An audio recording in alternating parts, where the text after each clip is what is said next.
талантын бағаламайтын досқа. Автор Мұхалиф Тархан оқыған Анар Марсына. Айтатын сөзің ойыңда тіпті жаттанды. Санаңда қанша мөлшерде жады сақталды.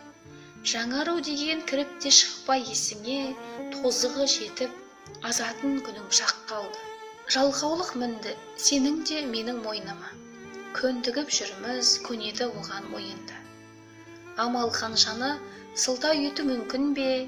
Тоншығып жатқан талантың барда бойыңда. Біреулер озар ат қоспаяқ бәйгеден, ал біреудің тұлпары шауып жай келген. Күші барлар аттапта өтіп кетеді, көтеріле қалса, еңсесін тіктеп сәл кеуден.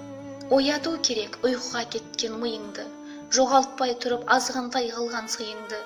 Пысықсып жүрген пысақайларға арасында жайбырақат жатқаның ғана тиімді.